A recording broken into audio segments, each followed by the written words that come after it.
சற்றுமுன் வெளியான ஒரு அதிர்ச்சியான தகவல். புது யூபிஐ ரூல்ஸ் வந்துவிட்டது. இனி 10,000 ரூபாய் மேல் அனுப்பினால் என்னென்ன நடக்கும் என்று இங்கே பார்ப்போம். அதை பார்க்கறதுக்கு முன்னாடி நீங்க நம்ம சேனல் சப்ஸ்கிரைப் பண்ணாம இருந்தீங்கன்னா மறக்காம லைக் பண்ணிக்கோங்க, சப்ஸ்கிரைப் பண்ணிக்கோங்க, உங்க நண்பர்களுக்கு தெரியப்பட்டும் ஷேர் பண்ணிக்கோங்க. வீடியோவை கடைசி வரைக்கும் முழுமையா பாருங்க. அதாவது கூகுள் பே, போன்பே, பேடிஎம் போன்ற யூபிஐ பரிவர்த்தனைகளை செய்யும் பேங்க் கஸ்டமர்களுக்கு ஆர்பிஐ என்று அழைக்கும் ரிசர்வ் பேங்க் ஆஃப் இந்தியா ஆனது புதிய விதிகளை அமலுக்கு கொண்டு வர இருக்கிறது. இந்த விதிகள் அமலுக்கு வந்தால் 10,000 ரூபாய்க்கு மேல் பணம் அனுப்புவது படாத பாடாக இருக்கும் என்று சொல்லப்படுகிறார்கள். இந்த விதிகளால் என்னென்ன மாறப்போகிறது என்று இங்கே பார்ப்போம். நீங்க வீடியோக்கு ஒரு லைக் பண்ணிட்டு சேனலை சப்ஸ்கிரைப் பண்ணிக்கோங்க. கையில் காசு வைத்து இருந்து செலவு செய்த காலம் மாறிவிட்டது. பெட்டி கடைக்கு சென்று 10 ரூபாய் செலவு செய்தாலும் சரி, சூப்பர் மார்க்கெட்டுக்கு சென்று 1000 ரூபாயானது செலவு செய்தாலும் சரி, பேங்க் அக்கவுண்டுடன் இணைக்கப்பட்ட கூகுள் பே, போன்பே மற்றும் பேடிஎம் போன்ற யூபிஐ ஆப்கள் இருந்தால் போதும். ஒரு சில நொடிகளில் டிஜிட்டல் பரிவர்த்தனை செய்யலாம். அதே சமயம் 1 லட்சம் வரையில் யூபிஐ ஆப்கள் வழியாக பணத்தை அனுப்பி கொள்ளலாம். இதிலும் ஒரு சில பரிவர்த்தனைகளை செய்ய அதிக வரம்பு இருக்கிறது. அதாவது hospital bill, tuition bill, travel booking போன்றவற்றுக்கு ரூபாய் 1 லட்சத்துக்கு மேல் பரிவர்த்தனைகளை செய்ய அனுமதி கொடுக்கப்பட்டுள்ளது. இந்த பரிவர்த்தனைகளையும் நொடியில் செய்து கொள்ளலாம். ஆனால் இப்போது ஆர்பிஐ கொண்டு வர இருக்கும் டிஜிட்டல் பரிவர்த்தனைகளுக்கான 1 மணி நேர தாமத விதிகள் அமலுக்கு வந்தால் ரூபாய் 10,000 மேல் அனுப்ப வேண்டுமானால் 1 மணி நேரம் காத்திருக்க வேண்டும். அதாவது பணத்தை அனுப்பிய பிறகு டெபிட் செய்யப்பட்டுவிடும். ஆனால் பெற வேண்டிய நபருக்கு சென்று சேர 1 மணி நேரம் தேவைப்படும். இந்த நேரத்தில் பணத்தை அனுப்பியவர் அதை கேன்சல் செய்து கொள்ளலாம். அப்படி செய்தால் டெபிட் செய்யப்பட்ட பணம் மீண்டும் கிரெடிட் செய்யப்பட்டுவிடும். இந்த விதிகளால் தவறான நபருக்கு பணம் அனுப்பிவிட்டால் அதை தெரிந்து கொள்ள அவகாசத்தை கொடுக்கும்.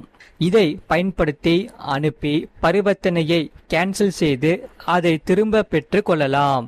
அதே நேரத்தில் QR கோட் ஸ்கேன் செய்து பணத்தை அனுப்புவது, பில் கட்டுவது, சந்தா செலுத்துவது உள்ளிட்டவற்றை செய்யும் போது 1 மணி நேர தாமதமானால் அது படாத பாடாக மாறிவிடும்.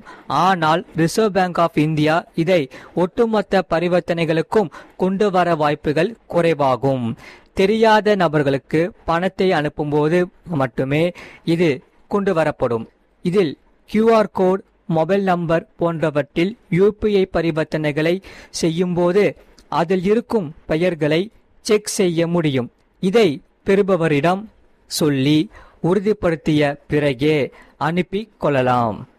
ஆனால் போர்ட்டல் லிங்குகள் வழியாக இந்த யூபிஐ பரிவர்த்தனைகளை செய்யும் போது யாருக்கு பணம் அனுப்புகிறோம் என்பதை தெரிந்து கொள்வது சிரமமாக இருக்கும்.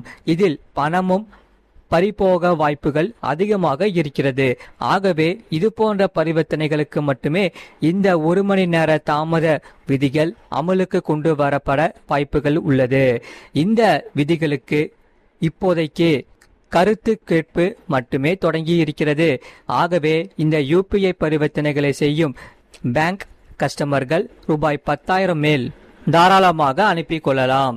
அதே போல இது பேர்சன் டு பேர்சன் பரிவர்த்தனைகளுக்கு மட்டுமே கொண்டு வரப்படும். இதில் பேர்சன் டு மெர்ச்சன்ட்ஸ்கள் பரிவர்த்தனைக்கு கொண்டு வரப்படாது.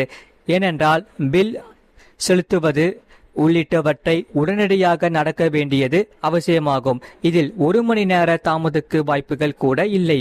ஆகவே தெரியாத நபர்களிடம் செய்யப்படும் பெர்சன் டு பெர்சன் பரிவர்த்தனைகளுக்கு மட்டுமே இந்த விதிகள் கொண்டு வரப்பட வாய்ப்புகள் இருக்கிறது. ஆகையால் இதிலும் யூபிஐ கஸ்டமர்கள் நினைத்தால் உடனடியாக அனுப்பி கொள்ளலாம்.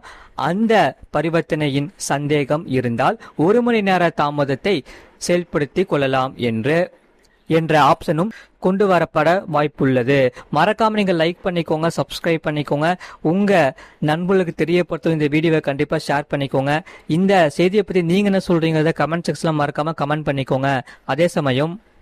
அதே சமயம் செல்வமகள் சேமிப்பு திட்டத்தில் ஜாக்பாட் அடித்துவிட்டது. செய்தால் போதும், பணம் தேடி வரும். மறக்காம நீங்க லைக் பண்ணிக்கோங்க, சப்ஸ்கிரைப் பண்ணிக்கோங்க. அதாவது சுகன்யா சம்ருதி யோஜனா எனும் இந்திய அரசின் செல்வமகள் சேமிப்பு திட்டம் 18 வயதுக்குட்பட்ட பெண் குழந்தைகளுக்காக தொடங்கப்பட்ட மத்திய அரசின் திட்டமாகும். இந்த திட்டத்தில் ஒவ்வொரு பெற்றோரும் தங்கள் குழந்தைகளுக்கு நல்ல எதிர்காலத்தை அமைத்து கொடுக்க வேண்டும் என்று விரும்புகின்றனர். இதில் கல்வி, திருமணம் போன்ற முக்கியமான விஷயங்களில் எந்த நிதி சிக்கல்களையும் சந்திக்க கூடாது என்பதை நினைத்து சில பெற்றோர்கள் வருந்துகிறார்கள். ஆனால் அவர்களுக்கான ஒரு சிறந்த சேமிப்பு திட்டம் உள்ளது.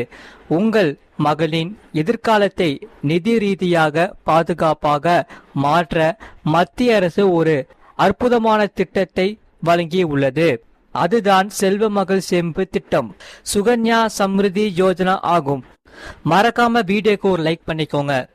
இந்த திட்டம் பற்றி தற்போது முழுமையாக பார்ப்போம். சுகன்யா சம்ருதி யோஜனா எனும் இந்திய அரசின் செல்வமகள் சேமிப்பு திட்டம் 18 வயதுக்குட்பட்ட பெண் குழந்தைகளுக்காக தொடங்கப்பட்ட மத்திய அரசின் திட்டமாகும். பெண் குழந்தைகளின் கல்வி மற்றும் திருமண செலவுகளை ஈடு செய்யும் இந்த திட்டமானது 2015ஆம் ஆண்டு தொடங்கப்பட்டது. இந்த ஒரு பெண் குழந்தை பிறந்தது முதல் 10 வயதாகும் வரை எந்த நேரத்திலும் அந்த பெண் குழந்தையின் பெயரில் பெற்றோர் அல்லது சட்டப்பூர்வ பாதுகாவலர் கணக்கை திறக்கலாம். இது அரசாங்கத்தால் வழங்கப்படும் மிகவும் நம்பகரமான மற்றும் லாபகரமாக சேமிப்பு திட்டத்தில் ஒன்றாக உள்ளது. அந்த வகையில் பெற்றோர்கள் தங்கள் மகளின் பெயரில் ஒரு கணக்கை திறந்து சிறிது சிறிதாக முதலீடு செய்து 21 ஆண்டுகளுக்கு பிறகு ஒரு பெரிய தொகையை உருவாக்கலாம். இந்த திட்டத்தின் வட்டியானது விகிதம் பொறுத்தவரை சந்தையில் உள்ள வழக்கமான வங்கி நிலையான வைப்பு தொகையை விட அதிகமாகும். மேலும் இதில் முதலீடு செய்வதன் மூலம் உங்களுக்கு வரி இல்லாத வருமானம் கிடைக்கும். உதாரணமாக மாதத்திற்கு ரூபாய் 1000 சேமிப்பதன் மூலம், அதாவது வருடத்திற்கு ரூபாய் 12,000 வீதம் 21 ஆண்டுகளில் சுமார் 5.5 லட்சம் நிதியை உருவாக்க முடியும். அதே சமயம் இதில் செல்வமகள் சேமிப்பு திட்டமானது தற்போது ஆண்டுக்கு 8.2% வட்டி விகிதத்தை வழங்குகிறது. இது மிக உயர்ந்த வட்டி விகிதமாக கருதப்படுகிறது. இந்த வட்டியானது இந்த விகிதம் அரசாங்கத்தால் ஒவ்வொரு காலாண்டிலும் தீர்மானிக்கப்படுகிறது. இந்த திட்டத்தின் கீழ் கணக்கை திறக்க 250 மட்டும் போதும். அதிகபட்சம் 1.5 லட்சம் வரை டெபாசிட் செய்யலாம். இந்த தொகையை ஒரே தொகையாகவோ அல்லது தவணைகளாகவோ செலுத்தலாம். இந்த திட்டத்தில் கணக்கு தொடங்கி நாளிலிருந்து 15 ஆண்டுகளுக்கு மட்டுமே வைப்பு தொகை செலுத்த வேண்டும். உங்கள் மகளுக்கு 21 வயது ஆகும்போது முழு முதிர்வு காலம் ஆகும். இந்த காலகட்டத்திலும் வட்டி தொடர்ந்து செலுத்தப்படும். அதாவது 15 ஆண்டுகளுக்கு பிறகு நீங்கள் டெபாசிட் செய்ய அவசியமில்லை. ஆனாலும் இதற்கு வட்டி வசூலிக்கப்படாது. இது தொடர்ந்து வளரும். மறக்காம வீடியோக்கு ஒரு லைக் பண்ணிக்கோங்க. மற்றும் ரூபாய் 64 லட்சம் நிதியை உருவாக்குவது எப்படி? உதாரணமாக மாதந்தோறும் 11,550 முதலீடு செய்கிறீர்கள் என்று வைத்துக் கொள்வோம். அப்படியானால் ஆண்டுக்கு 1,38,600 டெபாசிட் செய்யப்படும். இதில் 15 ஆண்டுகள் தொடர்ந்து முதலீடு செய்வதன் மூலம் மொத்த வைப்பு தொகை 20,79,000 ஆகும். இந்த தொகைக்கு 8.2% வட்டி விகிதத்தில் முயற்சியின் போது 64,182 மொத்தமாக கிடைக்கும். இதில் வட்டியாக மட்டும் 43,22,082 கிடைக்கும். ஆகையால் இந்த திட்டமானது மிகவும் உங்களுக்கு மிக அற்புதமான திட்டமாக அமையும். இந்த திட்டத்தின் கீழ் கணக்கை திறக்க உங்கள் அருகில் உள்ள தபால் நிலையத்திலேயோ அல்லது அரசாங்கத்தால் அங்கீகரிக்கப்பட்ட வங்கிகளுக்கோ நீங்கள் கணக்கை திறக்கலாம். மகளின் பிறப்பு சான்றிதழ், பெற்றோரின் அடையாள சான்று, ஆதார், வாக்காளர் பான் கார்டு போன்றவை அவசியம். மறக்காம நீங்க லைக் பண்ணிக்கோங்க, சப்ஸ்கிரைப் பண்ணிக்கோங்க.